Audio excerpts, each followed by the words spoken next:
Burnstow is a small seaside town. It is a busy town in summer, but it is a quiet place for the rest of the year.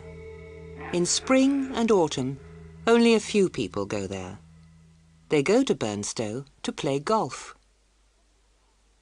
Professor Parkins went to Burnstow in the spring of 1902.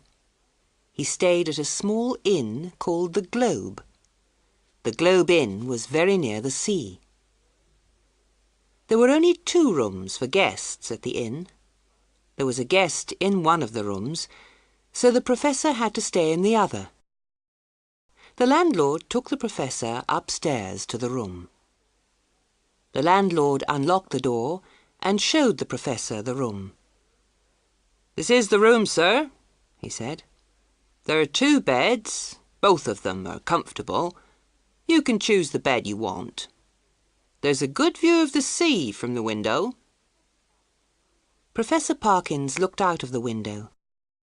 The beach was only 100 yards away. The sea looked grey and cold. Then the professor noticed that there were no curtains on the window. "Landlord," he said, "there are no curtains on the window." "Oh, I'm very sorry, sir," said the landlord. "I'll tell the servant to put them up." That afternoon, Professor Parkins met the other guest. His name was Colonel Wilson. They decided to play golf together.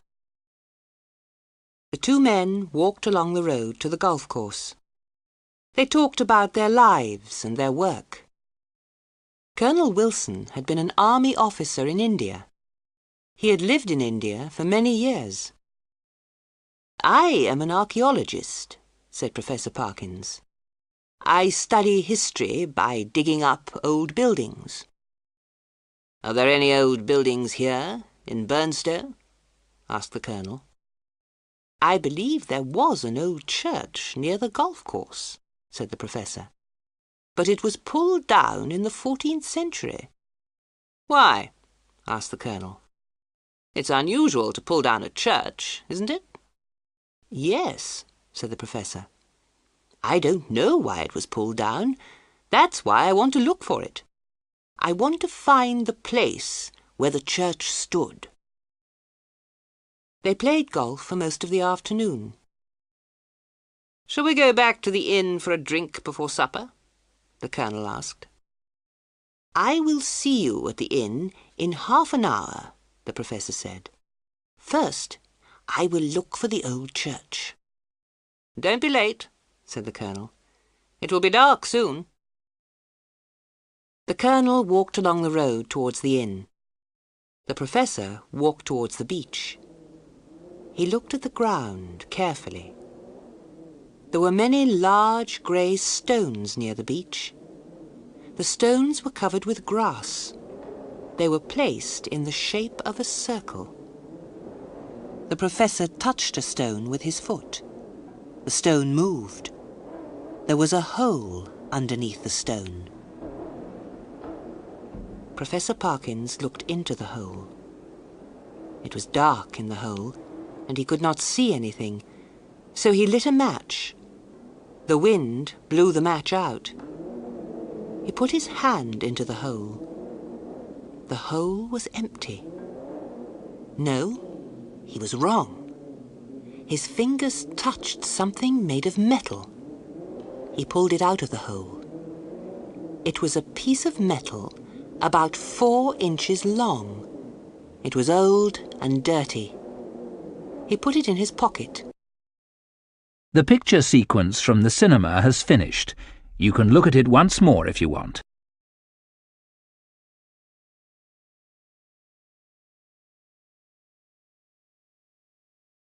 The wind from the sea was cold and the sky was cloudy. It was getting dark. Professor Parkins decided to walk back to the inn. It was a short walk along the beach to the inn, but there were high breakwaters on the beach. The Professor climbed over each of the breakwaters slowly. It was hard work. He stopped to rest. He looked back. and saw someone about 100 yards behind him. The other person stopped. It was getting dark, so the professor could not see clearly. He could not see what the other person looked like. A black figure on the beach was watching him. Was it a man or a woman? Or was it something else? The professor suddenly felt afraid. He did not want to meet this strange figure on the dark beach. He thought that the figure was following him. He started to run, but the sand was soft and deep, and the breakwaters were high. He felt he was running in a dream. At last, he reached the inn. He looked round. There was no one behind him on the dark beach.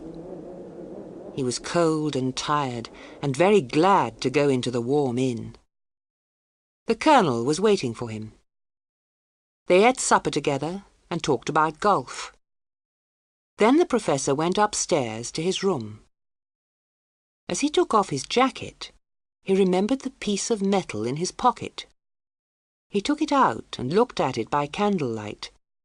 It was a very old whistle. He tried to blow the whistle. No noise came out. The whistle was full of dirt. The professor took out a small pocket knife. He went to the window to clean the dirt out of the whistle. He saw that there was still no curtains on the window. He opened the window and looked out. The night was dark. There was no moon. But the professor thought there was someone standing on the beach. He cleaned the whistle quickly, then went back to the candle. Now he could see marks on the whistle. The marks were letters. Quis est iste qui venit? Latin, the professor thought. Quis est iste qui venit? That means, who is this who is coming? The professor tried to blow the whistle. No one will come, he thought. But he put the whistle to his lips and blew. The sound of the whistle was clear and high. It was a sad sound. Suddenly, the wind blew strongly through the open window. The candle went out. The professor was surprised and frightened. He stood in the dark, listening to the wind. He walked slowly across the room. He closed the window. Still the wind blew. It blew around the inn, making a terrible noise.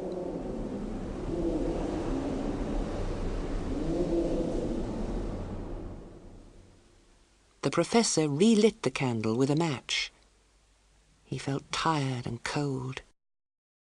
He put the whistle on a table and undressed. Then he got into one of the beds and blew out the candle. The picture sequence from the cinema has finished. You can look at it once more if you want. When he closed his eyes, he dreamed he was on the beach. He saw the high breakwaters. It was dark, but he saw everything clearly. He saw someone running. Every few seconds, the man looked behind him. The man was frightened and tired. He climbed over each breakwater more slowly. Finally, he fell on the sand and lay still. He had a look of terror on his face. Behind the man, someone or something was moving very quickly. It came nearer and nearer. It was a strange black figure. It came closer and closer to the man who lay on the beach. It stopped, and then it jumped straight towards the man. Professor Parkins opened his eyes. He was too afraid to see what happened next. Every time he closed his eyes, he had the same dream. At last, he reached for his matches and lit the candle. Something moved on the floor under his bed. He thought it was a mouse. The professor was not able to sleep again.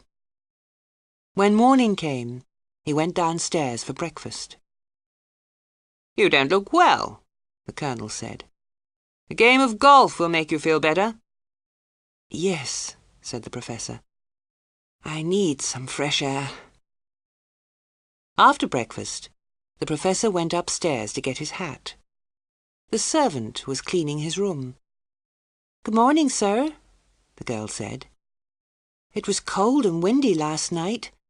Would you like another blanket for your bed?" "Yes, please," said the Professor. "Which bed shall I put it on, sir?" asked the girl. "The one I slept in," said the Professor. "But you slept in both beds, sir," said the girl. "I put clean sheets on both beds." "Did I?" said the Professor. "Put a blanket on the bed in the corner." The picture sequence from the cinema has finished. You can look at it once more if you want. As soon as the girl had finished, the Professor left the room. He locked the door and put the key in his pocket. He met the Colonel downstairs. They walked along the road to the golf course.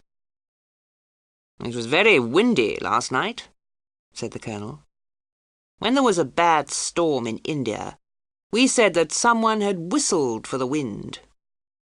"Well," said the Professor slowly, "I blew a whistle last night, and the wind came soon afterwards." "How very strange," said the Colonel. "Tell me, what kind of whistle was it?"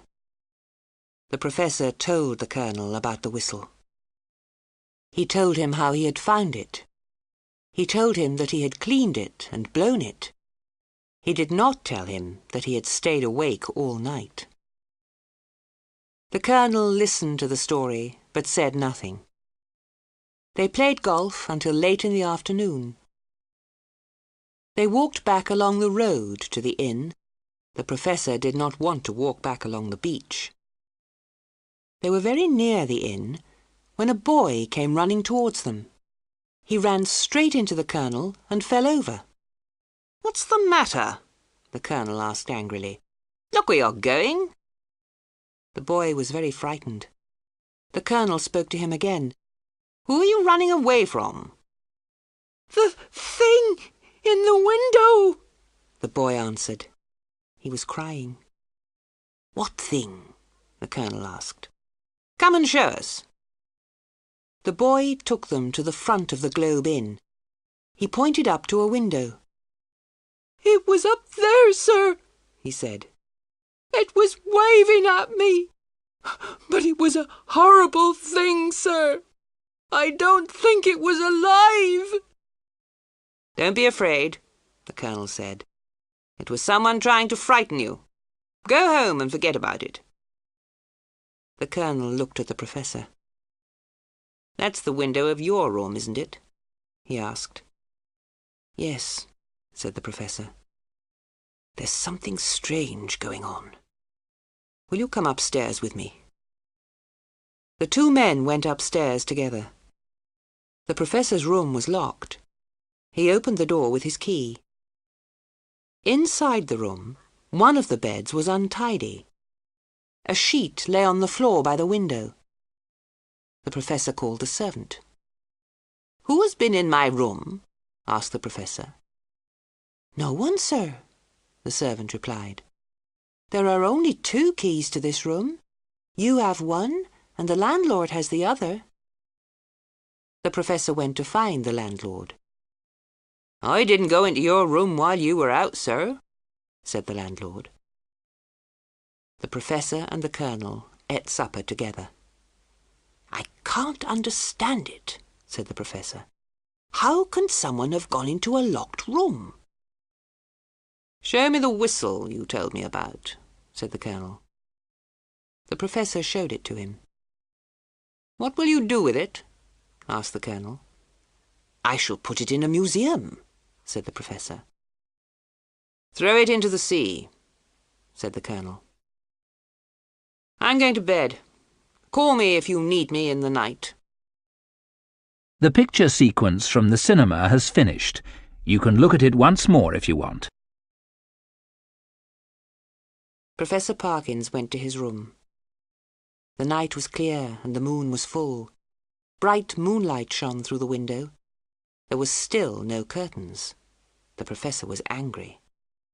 "The moonlight will shine through the window and keep me awake," he thought. He decided to hang a sheet over the window. He took a sheet from the empty bed and hung it on the curtain rail. Then he got into his own bed and went to sleep. He did not sleep for long. Bright moonlight woke him up. The sheet was no longer over the window. A noise came from the empty bed. The professor looked across the room. Suddenly, a figure sat up on the other bed. The professor was so surprised that he jumped out of his own bed. He stood by the window. There was moonlight, but he could not see the figure on the other bed clearly. It was covered with a sheet. The figure stood up. It stood between the professor and the door. Its arms were spread out. It was searching for the professor with its fingers. The figure jumped on the professor's empty bed. It moved slowly over the pillow. The professor shivered with fear. Then the figure got off the bed and moved towards the window. In the bright moonlight, the professor could see its face under the sheet. It was very old and very horrible. The professor opened the window and shouted for help. The figure under the sheet jumped forward. Its hands went over the professor's mouth. The professor tried to get away. He was about to fall out of the window when a hand pulled him back. It was the colonel. There was no one else in the room. A sheet from the bed lay on the floor by the window. Next morning, the colonel and the professor went down to the beach. The colonel took the strange whistle and threw it into the sea. "Things like this sometimes happen in India," the colonel said. "I don't think the figure can hurt you. It can only frighten you." Professor Parkins is still afraid of curtains that move in the wind. He also sleeps without sheets on his bed.